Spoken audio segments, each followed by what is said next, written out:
إن الحمد لله نحمده ونستعينه ونستغفره ونؤمن به ونتوكل عليه ونعوذ بالله من شرور أنفسنا ومن سيئات أعمالنا من يهده الله فلا مضل له ومن يضلل فلا هادي له وأشهد أن لا إله إلا الله وحده لا شريك له وأشهد أن محمدا عبده ورسوله أما بعد فإن أصدق الحديث كتاب الله وخير الهدي هدي محمد صلى الله عليه وسلم وشر الأمور محدثاتها وكل محدثة بدعة وكل بدعة ضلالة وكل ضلالة في النار.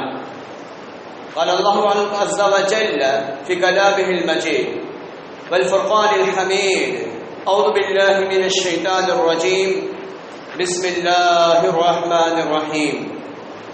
يا أيها الناس اتقوا ربكم الذي خلقكم من نفس واحدة وخلق منها زوجها وبث منهما رجالا كثيرا ونساء واتقوا الله الذي تساءلون به والأرحام إن الله كان عليكم رقيبا. يا أيها الذين آمنوا اتقوا الله حق تقاته ولا تموتن إلا وأنتم مسلمون. يصلح لكم أعمالكم ويغفر لكم ذنوبكم ومن يطع الله ورسوله فقد فاز فوزا عظيما. قال الله سبحانه وتعالى في موضع آخر: وما من دابة في الأرض إلا على الله رزقها. معزز سامعین کرام، حاضرین، اسلامی بھائیوں، بزرگوں، عزیز بچوں و عفیفہ خواتین اسلام، تمام تعریفات و توصیفات، حمد و ثنا، کبریائی و برتری اللہ رب العالمین کی ذات کے لیے مختص ہے، جو اس کائنات کا خالق و مالک ہے، جو مہربان رحم کرنے والا ہے اور کائنات کے ذرے ذرے پر اللہ رب العالمین کی ملکیت چلتی ہے۔ اللہ سبحانہ و تعالیٰ کی تمہید میں اگر سمندر کے پانی کو روشنائی بنا دیا جائے اور درخت کاٹ کر قلم بنا لیا جائے اور اللہ رب العالمین کی کبریائی اور آپ کی برتری کو لکھا جائے تو سمندر کا پانی خشک ہو جائے اور جنگلات کے درخت ختم ہو جائیں، پھر بھی ہم احاطہ نہیں کر سکتے۔ اللہ سبحانہ و تعالیٰ کی تمہید و تقدیس کے بعد محسن انسانیت، ساقی کوثر، شافی محشر، امام المتقین، افضل الانبیاء والمرسلین جناب محمد الرسول اللہ صلی اللہ علیہ وسلم پر درود و سلام ہو، سابقہ تمام کے تمام انبیاء پر درود و سلام ہو۔ اللہم صلی علی محمد وعلی آل محمد۔ سامعین و حاضرین، آج کے خطبے کا عنوان ہے رزق میں برکت کے اسباب۔ آج کے موجودہ وقت میں بہت ساری دشواریوں کا سامنا ہے۔ ان دشواریوں میں سے ایک یہ ہے کہ جاب کا نہ ملنا، نوکری کا نہ ملنا، پیسے کی آمدنی نہ ہونا، جس کی وجہ سے ہمارا نوجوان طبقہ بعض مرتبہ ڈپریشن کا بھی شکار ہو جایا کرتا ہے۔ تو اب ایسے وقت میں ہمیں رزق کے حصول کے لیے کیا کرنا چاہیے؟ اللہ سبحانہ و تعالیٰ اس کائنات کو بنایا ہے اور کائنات کو بنانے کے بعد اللہ رب العالمین زمین سے غلہ نکال رہا ہے، وقت پر بارش برسا رہا ہے، کسان محنت و مشقت کر کے فصل نکال رہے ہیں، نکالنے کے بعد وہ فصلیں منڈیوں میں پہنچ رہی ہیں، مشین والے اسے الگ طریقے سے استعمال کر کے چھلکے کو الگ کر رہے ہیں۔ ہر اعتبار سے انسان کے رزق کے لیے محنت اور مشقت انسان کر رہا ہے، لیکن جو وافر مقدار میں جو چیزیں ہمیں ملنی چاہیے تھی وہ چیزیں ہمیں نہیں مل رہی. کہیں نہ کہیں ضرور ہم سے کمیاں ہو رہی ہیں. پوری دنیا کا گلوبلائزیشن ہو چکا ہے. آج پوری دنیا گلوبل ولیج بن چکی ہے. اب ایسے وقت میں ہم یہ سوچیں کہ ہم مسجد میں بیٹھیں، اللہ اللہ کی صدائیں بلند کریں اور ایک کونے میں بیٹھ کر ہم دعا پر دعا کیے جائیں، محنت نہ کریں، کوشش نہ کریں، میدان میں نہ اتریں، عقل و شعور کو استعمال نہ کریں. تو حضرت عمر رضی اللہ تعالی عنہ نے کہا تھا، طبقات ابن سعد کے اندر یہ روایت موجود ہے کہ اب آسمان سے سونے کے سکے نہیں گرنے والے، چاندی کے سکے آسمان پھٹ کر نازل نہیں ہونے والے. اللہ رب العالمین نے انسان کو زمین پر بھیجا ہے تو اللہ رب العالمین نے اسباب فراہم کیا ہے. انسان کے اوپر اللہ رب العالمین نے ذمہ داری عائد کی ہے کہ ہماری بنائی ہوئی زمین پر تم محنت کرو، مشقت کو برداشت کرو اور رزق حاصل کرنے کے لیے پوری ہر ممکن کوشش کرو. لہذا اللہ رب العالمین سورہ جمعہ میں اللہ سبحانہ وتعالیٰ کہہ رہا ہے، فَإِذَا قُضِيَتِ الصَّلَاةُ فَانتَشِرُوا فِي الْأَرْضِ وَابْتَغُوا مِنْ فَضْلِ اللَّهِ. جب تم عبادت کر لو، نماز پڑھ لو، فَإِذَا قُضِيَتِ الصَّلَاةُ فَانتَشِرُوا فِي الْأَرْضِ، ہماری بنائی ہوئی زمین پر رزق کے حصول کے لیے پھیل جاؤ. اس آیت میں اللہ رب العالمین کیا کہہ رہا ہے؟ بتلانا مقصود کیا ہے؟ بتلانا مقصود یہ ہے کہ اللہ رب العالمین یہ بتلا رہا ہے کہ اول جو عمل ہمیں انجام دینا ہے وہ رب سبحانہ و تعالیٰ کی عبادت کرنی ہے. جب رب کی عبادت ہم کر لیں تو اب دنیا میں ہمیں زندہ رہنے کے لیے، اپنی کفالت کے لیے، اپنے ماتحتوں کا خیال رکھنے کے لیے فَانْتَشِرُوا فِي الْأَرْضِ کہ ہماری بنائی ہوئی زمین پر پھیل جاؤ اور پھیلنے کے بعد رزق حاصل کرو. اس آیت سے یہ پتہ چلا کہ رزق ہمیں ایک مخصوص جگہ پر بیٹھنے کے ساتھ ہمیں حاصل نہیں ہونا. رزق کے حصول کے لیے ہمیں مشقت کو برداشت کرنا پڑے گا. اور اللہ رب العالمین نے مثالوں سے سمجھایا، چھوٹی سے چھوٹی مخلوق، بڑی سے بڑی مخلوق ہمارے لیے آج مثال ہے. چیٹی کو دیکھ لیں. چیٹی کے سلسلے میں شاعر کہتا ہے کہ تاب سعی بالعمل لست ارضى بالکسل غایتی نیل الطلب لا ابالی بالتعب ابتن البیت الحسن بنظام للسکن. اس کے اندر چیٹی کے اوصاف کو بیان کیا جا رہا ہے. کیا چیٹی تھکن کی پرواہ نہیں کرتی. تاب سعی بالعمل لست ارضى بالکسل، اور سستی اور تھکن کو برداشت کیے جاتی ہے. غایتی نیل الطلب، کیوں؟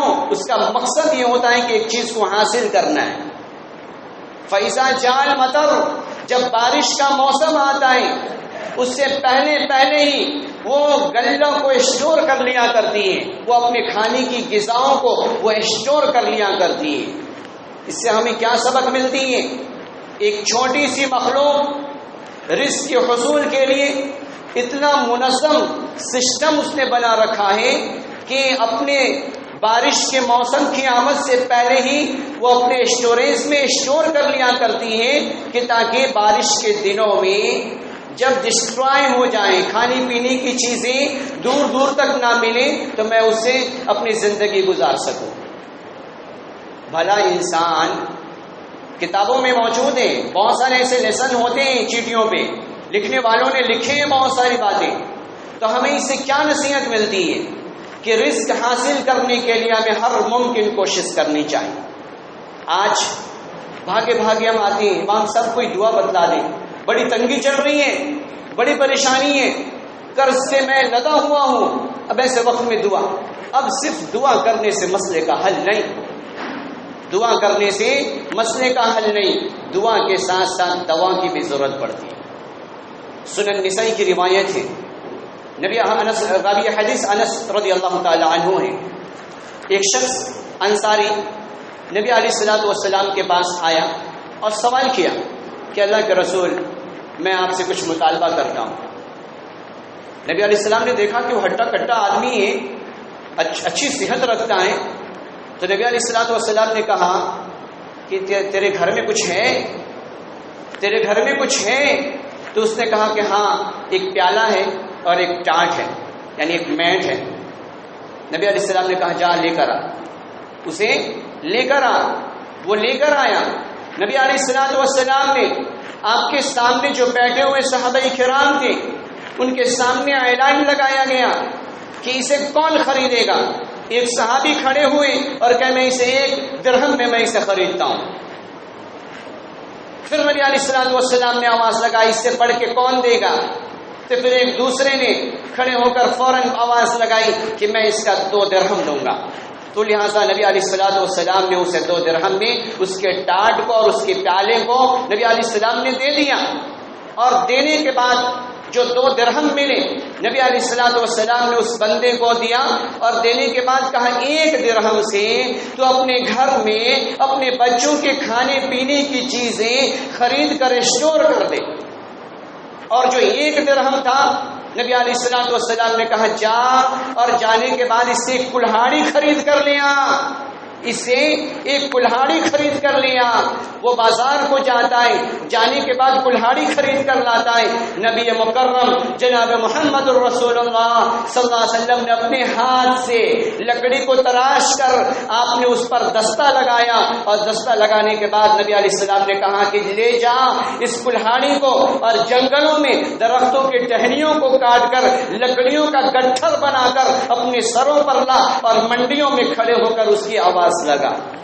وہ بندہ صرف 15 دن کے بعد آتا ہے نبی علیہ الصلوۃ والسلام کے پاس, اور آنے کے بعد نبی علیہ الصلوۃ والسلام پوچھتے ہیں کیا چل رہا ہے, کیا کیفیات ہے, گھر کا کیسا نظم ہے. تو اس نے کہا یا رسول اللہ صلی اللہ علیہ وسلم آپ نے جو نسخہ کیمیا ہمیں بتایا, آپ نے پریکٹیکلی طور پہ جو عمل کرنے کا جذبہ ہمارے دل کے اندر پیدا فرمایا, یا رسول اللہ صلی اللہ علیہ وسلم اس سے ہماری اچھی کفالت ہو جا رہی ہے, ہمارے بچوں کے بھی یارے نیارے اور ہمارے گھر کا رکھ رکھاؤ بھی اچھا ہو جا رہا ہے. اس حدیث سے ہمیں کیا سیکھ ملتی ہے؟ جو لوگ آسانی سے ہاتھ پھیلا دیا کرتے, جو لوگ دھڑلے سے پیسے مانگ مانگ کر اسٹور کر رہے ہوتے, اس کے لیے نصیحت ہے کہ اگر اللہ رب العالمین نے ہمارے جسموں میں قوت رکھی ہے تو ہم حلال طریقے سے روزی کمائیں اور اپنے بچوں کی کفالت کریں, ورنہ وہ دن دور نہیں. نبی مکرم کا فرمان ہے, صحیح البخاری کی روایت ہے کہ قیامت والے دن یہ منگنوں کو لایا جائے گا, ان کے چہرے پر گوشت نہیں ہوں گے, ان کے چہرے پر گوشت نہیں ہوں گے. جو دھوکہ فراڈ دے کر وہ مانگا کرتے ہیں, مانگنے کے عادی ہوا کرتے ہیں, ان کے چہرے سے اللہ رب العالمین گوشت چھین لے گا. اب اندازہ لگائیں کتنی رسوائیوں والی بات ہوگی کہ تمام لوگ کھڑے ہوں گے اور ایک بغیر گوشت والا چہرہ لے کر انسان حاضر ہوگا. تو ہمیں بچنا چاہیے, فضول مانگنے سے ہمیں بچنا چاہیے. اللہ رب العالمین نے رزق کا ایسا نظام چلا رکھا ہے, اگر انسان صرف سمجھے اور اس پر کوشش کریں تو یقیناً رزق کا حاصل کرنا کوئی مشکل کام نہیں. اللہ رب العالمین نے قرآن میں سینکڑوں مقامات پر انسان کو رزق کے حصول پر اللہ رب العالمین نے ابھارا ہے. نبی علیہ الصلوۃ والسلام نے پریکٹیکلی طور پہ نبی علیہ الصلوۃ والسلام نے عمل کر کے بتلایا ہے. اللہ تبارک و تعالی کہہ رہا ہے سورہ ہود آیت نمبر 6 میں اللہ رب العالمین کا فرمان ہے وَمَا مِن دَابَّةٍ فِي الْأَرْضِ إِلَّا عَلَى اللَّهِ رِزْقُهَا. زمین پر بسنے والے جو بھی چوپایا ہیں اللہ رب العالمین نے اس کی رزق کی ذمہ داری لے رکھی ہے, اس کی رزق کی ذمہ داری لے رکھی ہے. اب دیکھیں افریقہ کے جنگلات کا مشاہدہ کریں, ڈسکوری کبھی ہم دیکھیں یا نیشنل جغرافی ہم دیکھیں، اس پر پتہ چلتا ہے کہ اللہ رب العالمین کیسے کیسے جانوروں کو رزق فراہم کر رہا ہے۔ اللہ رب العالمین سمندر کے لہروں میں بسنے والے کیسی کیسی مخلوق کو اللہ رب العالمین غذا فراہم کر رہا ہے۔ کیا ہم نے اس کے لیے اناج رکھے؟ کیا ہم نے اس کے لیے غلہ ڈالے؟ کیا ہم نے اس کے لیے پھل اور فروٹ کا انتظام کیا؟ یہ رب سبحانہ و تعالیٰ کر رہا ہے۔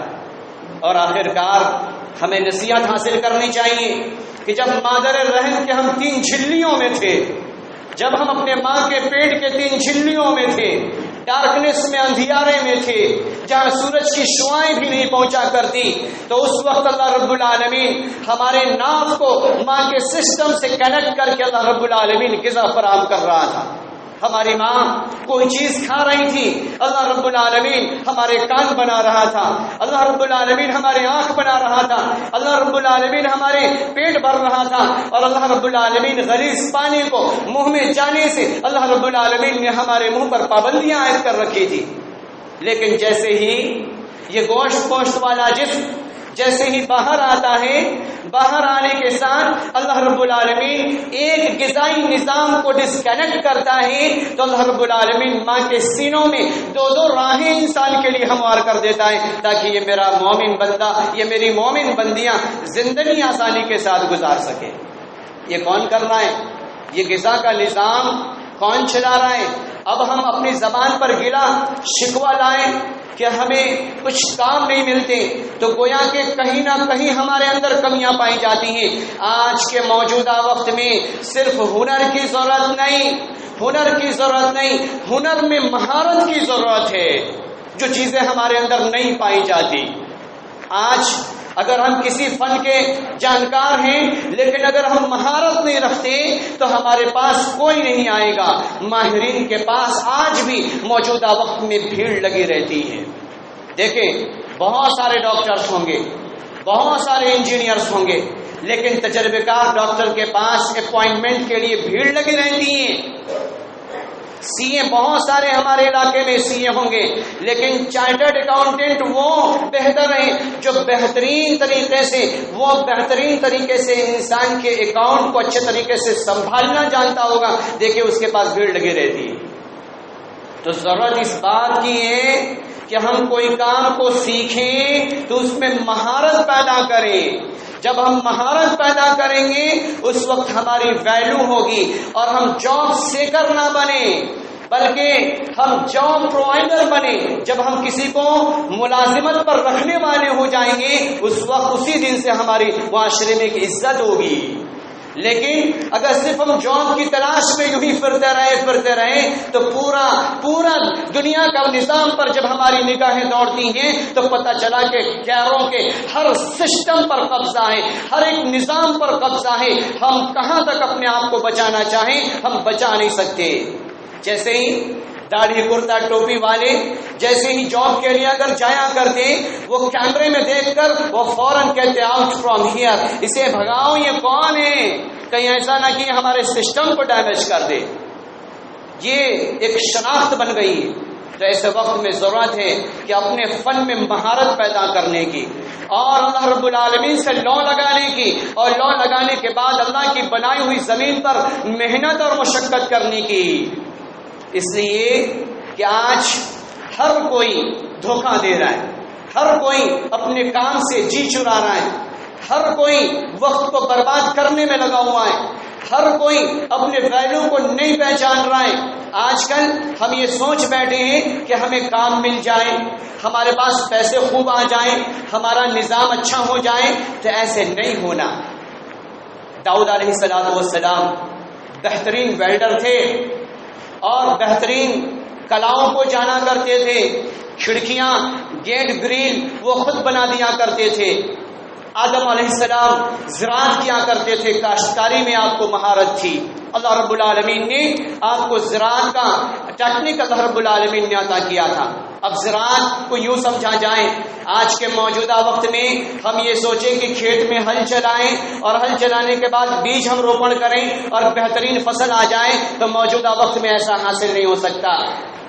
ایگریکلچر ڈیولپمنٹ کے لیے بہت ساری ایسی ٹیکنیک ڈیولپ کر چکی ہیں، کہ ایسے وقت میں بغیر مٹی کے انسان پالک کو اتپن کر رہا ہے، بغیر مٹی کے انسان پھلوں کو نکال رہا ہے، بغیر مٹی کے انسان بہت ساری سبزیوں کو نکال رہا ہے. یہ ایسا ڈیولپمنٹ نظام کو سمجھنے کے لیے انسان کو محنت کی ضرورت ہے. اور ظاہر سی بات ہے اگر ہم اچھا طبیب بننا چاہتے ہیں، اچھا ڈاکٹر بننا چاہتے ہیں تو اچھے ڈاکٹر کی صحبت میں ہمیں بیٹھنا ہوگا. اچھا انجینئر کہ ہم ٹیکنیک کو سیکھنا چاہتے ہیں تو ماہر کے پاس جا کر ہمیں ٹیکنیک کو سیکھنا پڑے گا. صرف ہم یوں ہی بیٹھ کر کتابوں کے مطالعہ کرنے سے یہ ساری چیزیں ہمیں حاصل نہیں ہو سکتی. تو ضرورت ہے کہ ہم اپنے ویلیو کو پہچانیں. اور اللہ رب العالمین نے سینکڑوں مقامات پر اللہ رب العالمین نے قرآن میں کہا ہے. سورہ ذاریات میں رب سبحانہ و تعالیٰ نے کہا وَفِي السَّمَاءِ رِزْقُكُمْ وَفِي السَّمَاءِ رِزْقُكُمْ، ہم نے تمہارے فیصلے، رزق کے فیصلے آسمان میں کر دیے. اللہ رب العالمین نے ہمارے رزق کے فیصلے کر دیے. وَمَا تُوعَدُونَ، جس کا اللہ رب العالمین نے وعدہ کر رکھا ہے. کیا مطلب کہ اللہ نے ہماری تقدیریں لکھ دی، ہماری تقدیریں لکھ دی. اب ہم مسجد میں بیٹھ گئے ہمیں مل کے رہنا، ہم اپنے گھر پر بیٹھ گئے وہ چیزیں ہمیں حاصل ہو کر رہنا، ہم اپنے دکان پر بیٹھ گئے دکان میں کوئی چیز موجود ہو یا نہ ہو، بات کرنے کا ہمیں سلیقہ ہو یا نہ ہو، وہ ساری چیزیں ہمیں ساری خوشیاں مل جانا، ایسا نہیں ہو سکتا، ایسا نہیں ہو سکتا. اللہ رب العالمین جو کہہ رہا ہے کہ ہم نے تیرے رزق کو ہم نے لکھ دیا سمائی دنیا پر، ہم نے تیرا مقدر کے فیصلے ہم نے کر دیے. اب ایسے وقت میں اللہ رب العالمین نے برکت کا فیصلہ ابھی بھی باقی رکھا ہے. برکت کے لیے، برکت کے حصول کے لیے اب ہمیں کیا کرنا ہے؟ ہمیں محنت کرنا ہے، ہمیں محنت کرنا ہے. آج دیکھیں نتمستک ہے اسرائیل پر پوری دنیا والے، پوری دنیا والے. ایسا کیوں ہے؟ ایسا اس وجہ سے ہے کہ تمام کے تمام دنیا کی ٹیکنیک پر ان کا راز ہے. صرف یہی نہیں، جو ہمارے بچے، چھوٹے بچے پیمپرس استعمال کرتے ہیں وہ بھی اس کی ٹیکنیک کو بھی ان لوگوں نے ایجاد کیا ہے. اور صرف یہی نہیں، تمام تر چیزیں جو انسان ہمارا نوجوان اسموک کیا کرتا ہے، ہم ایک چھوٹی سی چیز کو پوری دنیا تو دنیا، ہم اپنے علاقے اپنے سب ڈویژنل میں بھی ہم اسے پھرا نہیں سکتے. وہ اس نے اسموک کو، سگریٹ کو بنا کر پوری دنیا والوں کو اس نے پلایا، پوری دنیا میں اس کا پرچار و پرسار کیا. پیپسی کو بنایا، پوری دنیا میں اس نے پلایا. ولیج کے ایک چھوٹے سے چھوٹے علاقے میں جہاں پر سبزیاں بھی وقت پر نہیں پہنچتی، ملک مین دودھ لے کر نہیں پہنچ سکتا، وہاں پر بھی وہ چیزیں ملا کرتی ہیں. بھلا اسے کون روک سکتا ہے؟ آج 1 سال سے زیادہ ہو چکا لیکن اس کے پاس وافر مقدار میں ساری چیزیں موجود ہیں. یہ ایسا کیوں ہے کہ پوری دنیا پر اس کا کنٹرول ہے اور پوری دنیا کے انکم کے سورسز پر اس کا کنٹرول ہے. لہذا اس کنٹرول کے ہونے کے بنا پر آج پوری دنیا اس کے سامنے اپنے متھے ٹیکتے ہوئے نظر آ رہی ہے. آج اللہ رب العالمین نے ہمیں قرآن آیتوں میں اللہ رب العالمین نے نسخہ کیمیا ہمیں بتایا. اللہ رب العالمین نے ہمیں زندگی گزارنے کا سلیقہ نبی مکرم صلی اللہ علیہ وسلم نے بتایا، لیکن ہم ان چیزوں کو بالائے طاق رکھ دیے اور اس میں ہم سیکھنے کی کوشش نہیں کرتے، جستجو نہیں کرتے.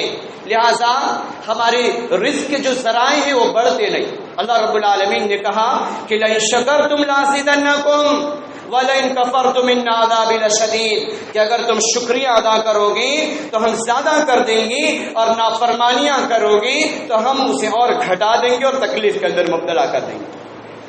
کیا مطلب یہ ہے کہ اللہ رب العالمین کی نعمتوں کے حصول کے لیے ہمیں پہلے کوشش کرنی چاہیے، اس کے بعد ہمیں اللہ رب العالمین جو رزق ہمیں فراہم کرے اس پر ہمیں اللہ کا شکریہ ادا کرنا چاہیے. دیکھیں اب ہاجرہ علیہ الصلوۃ والسلام جب اسماعیل ذبیح اللہ کو پیاس لگی تو پیاس لگنے کے ساتھ آپ نے فوراً دعا کے لیے ہاتھ نہیں اٹھا دیے، آپ نے فوراً دعا کے لیے ہاتھ نہیں اٹھائے. ایک نبی کی ماں ہے، اس کے کردار کو ہم دیکھیں قرآن آیتوں میں آج بھی محفوظ ہیں کہ پہلے اس نے صفا پر چکر لگائے، مروہ پہ چکر لگائے. جب اس نے پانی دور دور تک نہیں پائے، جب تھک کر ہار گئی، تب اس وقت اپنے رب سبحانہ و تعالیٰ سے انہوں نے لو لگایا. پھر رب سبحانہ و تعالیٰ نے جبریل کو بھیجا، جبریل میرے نیک بندی نے مجھ سے لو لگایا ہے، مجھ سے دعائیں مانگی ہیں، جا اس کے لیے، اس کے بچے کے لیے پانی کا انتظام کر. آج ہم دعا پہ دعا کیے جا رہے ہیں، لیکن کوئی پلاننگ نہیں ہے. جاب سرچ کرنے کے لیے آج ہمارے ہاتھ میں موبائل ہے، ہر کسی کے ہاتھ میں موبائل ہے، لایانی چیزوں میں ہم اپنے وقت کو برباد کر رہے ہیں۔ ہونا تو یہ چاہیے تھا کہ ہم جاب سرچ کرتے، ہونا تو یہ چاہیے تھا کہ ہم کسی چیز کو سیکھتے، ہونا تو یہ چاہیے تھا موبائل کا صحیح استعمال کرتے۔ آج ہمارے نوجوانوں کو دیکھیں، جب ہندوستان کی حکومت نے جب آدھار بنانے کا جب پلان کیا اور اس ایشو کو جاری کیا تو سب سے زیادہ میدان میں اترنے والے اور سب سے زیادہ اس سسٹم کا فائدہ اٹھانے والے غیر اقوام کے لوگ، ہمارے مسلم ماں، مسلم بہنیں، مسلم بھائی سب لمبی لمبی قطاریں لگائے بیٹھے، لوگوں نے لاکھوں روپے کمائے آدھار کے نام پر۔ آج بھی اس ٹیکنیک کو سیکھنے کے لیے ہمارے پاس ہمارے ہاتھ میں موبائل ہے، لیکن سیکھنے کی توفیق نہیں ہوتی۔ آج بھی ہمارے ہاتھ میں موبائل ہے، بل پیمنٹ کرنے کی ٹیکنیک کو سیکھنے کی توفیک نہیں ہوتی۔ منی کو کیسے بینک سے لیا جائے اور کسی کو دیا جائے، اس سے کچھ وظیفہ لیا جائے، اس کی ٹیکنیک سیکھنے کی ہمارے پاس فرصت نہیں۔ لیپ ٹاپ ہمارے گھر میں ہے، لیکن ہم اسے کہاں استعمال کریں گے؟ مووی دیکھنے میں استعمال کریں گے، سیریل دیکھنے میں استعمال کریں گے، شرارتوں میں ہم استعمال کریں گے۔ اگر پیسے کے سورس اگر بن جائیں تو یہ چیزیں تو یوں ہی فری میں ملنے والی ہیں، اور ہم تمام شرارتوں سے ذہنی اعتبار سے بھی ہم محفوظ ہو جائیں گے۔ تو ہونا تو یہ چاہیے تھا کہ ہم ہنر کو سیکھتے اور مہارت پیدا کرتے، تو یقیناً ہمیں ہماری معاشی حالات مضبوط ہوتی۔ جامع ترمذی کی روایت ہے، نبی مکرم صلی اللہ علیہ وسلم نے فرمایا لو انکم توکلون علی اللہ، اگر تم اللہ رب العالمین پر توکل کرو، جیسا کہ اللہ پر توکل کرنے کا حق ہے، جیسا کہ اللہ پر توکل کرنے کا حق ہے، لرزقکم کما یرزق الطیر، تو اللہ رب العالمین تمہیں رزق عطا کرے گا جس طریقے سے رب سبحانہ و تعالیٰ پرندوں کو رزق دیا کرتا ہے، جس طریقے سے اللہ رب العالمین رزق عطا کرے گا، جس طریقے سے رب سبحانہ و تعالیٰ پرندوں کو رزق عطا کرتا ہے۔ پرندے کے پاس کچھ پلان ہوا کرتا کیا؟ وہ صبح کے وقت میں اپنے گھونسلے سے نکلا کرتے۔ کب اٹھتے پرندے؟ ہم بستروں پر لحاظ میں اپنے آپ کو قید کر کے کھراٹے لے رہے ہوتے، فجر کی اذان ہمارے کان سے ٹکراتی، موبائل کے بیل کو ہم بند کر کے پھر اور سو جایا کرتے، اور شیطان تھپ تھپی لگایا کرتا ہمارے پشت پہ، اور پرندے اس وقت چہچہا رہے ہوتے، کوا کاؤں کاؤں کر رہا ہوتا، مرغا بانگ رہا ہوتا، مؤذن ندا لگا رہا ہوتا، آؤ کامیابی کی طرف، آؤ فلاحیابی کی طرف، آؤ جنت کے راستے کی طرف، اور ہم اپنے بستروں میں کھراٹے لے رہے ہوتے۔ نبی مکرم صلی اللہ علیہ وسلم نے کہا کہ جیسے توکل کرنے کا حق ہے اللہ رب العالمین پر، اس توکل کے ساتھ اگر تو نے رب پر بھروسہ کیا تو رب سبحانہ و تعالیٰ تجھے رزق ایسے عطا کرے گا جیسے رب پرندے کو عطا کرتا ہے، جیسے رب سبحانہ و تعالیٰ پرندے کو عطا کرتا ہے۔ کیسے؟ نبی علیہ السلام نے کہا تغدو خماسا وتروح بطانا، وہ صبح کو خالی پیٹ اپنے گھونسلے سے نکلتے ہیں، وتروح بطانا، اور شام کو پیٹ بھر کے اپنے گھر کو آیا کرتے ہیں، پیٹ بھر کے اپنے گھر کو آیا کرتے ہیں۔ اب اندازہ لگائیں، جسے اللہ رب العالمین نے اشرف بنایا، جسے اللہ رب العالمین نے فرشتوں سے سجدہ کرایا، جسے اللہ رب العالمین نے اتنی عروج اللہ رب العالمین نے عطا کیا، اللہ رب العالمین نے سمجھنے کے لیے ہمارے دماغ کو اللہ رب العالمین نے ہمیں دماغ عطا کیا۔ اللہ سبحانہ و تعالیٰ نے 450 گرام کا دماغ ہر ایک انسان کے اس سر کے اندر اللہ رب العالمین فٹ کرتا ہے، لیکن شرط یہ ہے کہ انسان کتنا استعمال کرتا ہے۔ اب ہم یہ سوچیں آئنسٹائن کو اللہ رب العالمین نے بہت زیادہ دماغ عطا کیا تھا، تو اس کے بھی دماغ کو اپنے دماغ سے ہم وزن کریں، کوئی خاص ڈفرینس نہیں تھی، کوئی خاص ڈفرینس نہیں، بلکہ اس کے مغز کو الگ الگ حصوں میں کاٹ کر ریسرچ کیا، ریسرچ کرنے کے بعد بھی یہ ثابت کیا کہ کوئی امتیاز نہیں، وہ زمینی دنیا پر بیٹھ کر اس نے تمام سمائی دنیا کو کیلکولیٹ کر کے اس نے ایسٹرونومی کو پروموٹ کر کے بتلا دیا۔ یہ کیوں ہوا؟ کیونکہ اس نے دماغ کو صحیح استعمال کیا، لایانی چیزوں میں اپنے دماغ کو استعمال نہیں کیا۔ مسلمانوں نے کون کون سے کارناموں کو انجام دیا کہ فرناس نے سب سے پہلے وہ پہاڑوں پر چڑھ کر اپنے شولڈر پر ونگز لگا کے اس نے سب سے پہلے فلائنگ کی، اور فلائنگ کرنے کے بعد یہ بوئنگ پلین جو آج کے موجودہ وقت میں ہمارے نظروں کے سامنے ہے، یہ مسلمانوں کی ٹیکنیک ہے، مسلمانوں کی دین ہے۔ آپٹکس جو چشمہ ہم پہنا کرتے ہیں یہ مسلمانوں کی دین ہے۔ ابو علی سینا نے سب سے پہلے میڈیکل سائنس کی دنیا میں اس نے قدم رکھا، اور قدم رکھنے کے بعد اس نے میڈیکل کی دنیا کو عروج کو پہنچایا۔ آج بھی اس کے نام کو چینج کر کے ان لوگوں نے الگ الگ ناموں سے موسوم کر دیا۔ تو تعلیم کے میدان میں ہم دیکھیں فزیا یعنی فزکس نام بدل دیا ان لوگوں نے، فزیا کو ان لوگوں نے فزکس کر دیا، کیمیا کو ان لوگوں نے کیمسٹری کر دیا۔ یہ کس کی دین تھی؟ یہ نام کس نے ایجاد کیا؟ اور اس تکنیک کو کس نے بڑھاوا دیا؟ مسلمانوں نے۔ جب مسلمان اس عمل کو انجام دیا کرتے تھے، جب جاب پرووائڈر ہوا کرتے تھے، تو دنیا والے ان کے آگے جھک کر انہیں سلام کیا کرتے تھے، عزت کی نظروں سے وہ دیکھے جاتے تھے۔ جب سے ہم نے دوسروں کے آگے، چاہے وہ جاب کے نام پر ہو، کسی ٹیکنیک کے نام پر ہو، کسی چیز کو حاصل کرنے کے نام پر ہو، ہم نے دستے سوال دراز کرنا شروع کیا، ہماری ویلو دن بدن گرتی چلی گئی۔ اللہ رب العالمین، اللہ سبحانہ و تعالیٰ کا وہ مقرب نبی جناب محمد رسول اللہ صلی اللہ علیہ وسلم کا فرمان سنیں۔ صحیح مسلم کی روایت ہے، نبی علیہ الصلوۃ والسلام نے کہا اللہم بارک لنا فی مدیننا، اللہم بارک لنا فی مدیننا۔ نبی علیہ الصلوۃ والسلام نے اللہ رب العالمین سے دعا مانگی کہ اللہ میرے شہر کو برکتوں سے بھر دے، میرے شہر کو برکتوں سے بھر دے، وثمارنا اور پھلوں سے بھر دے، ومدنا فی سعینا اور ترازو کے پلڑے کو بھاری کر دے۔ نبی علیہ الصلوۃ والسلام نے دعا مانگی۔ دیکھیں 7 سے 8 لاکھ ہی نہیں بلکہ 10 لاکھ سے بھی زیادہ لوگ حجاج کرام مکہ کو پہنچتے اور کچھ کم مدینہ کو پہنچتے ہیں۔ مدینہ میں اتنی کون سی باغیں ہیں کھجور کی؟ جا کر آپ سروے کریں تو پتہ چلے گا کہ وہ تھوڑے سے باغ ہیں، وہ تھوڑے سی وادیاں ہیں جو اس پر کھجور کی کھیتیاں ہوا کرتی ہیں، لیکن پوری دنیا کی انسانیت لاکھوں کی تعداد میں ہر سال انسان اپنے تھیلے کو بھر بھر کے پورے وطن کو وہ لے کر جا رہے۔ یہ برکتیں کون ڈال رہا ہے؟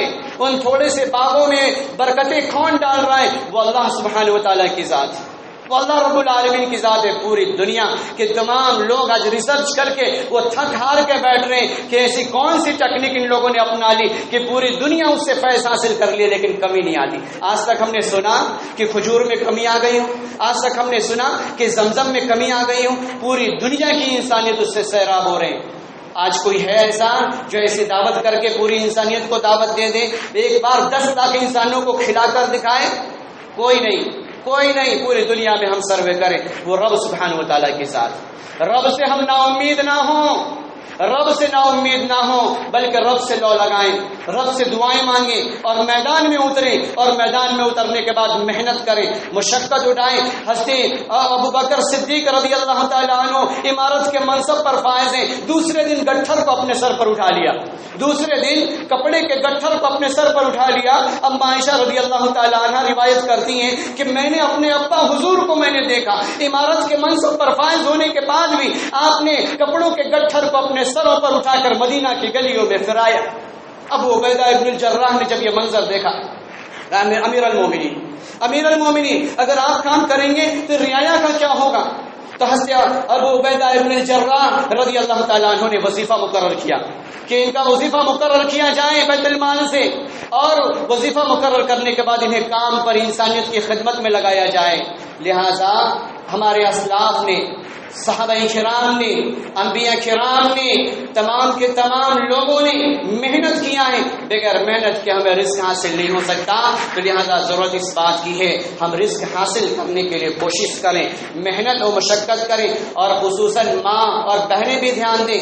آج کل شوہر مر جاتے تو بڑی وہ ناک کے ریٹ بنا دیے جاتے، تو انہیں بھی ہنر سے لیس ہونے کی ضرورت ہے۔ جو بھی ہنر ہم گھریلو زندگی میں رہ کر ہم سیکھ سکتے ہیں، اپنے ماں کے پیسوں پر، اپنے باپ کے پیسوں پر ضرور کچھ نہ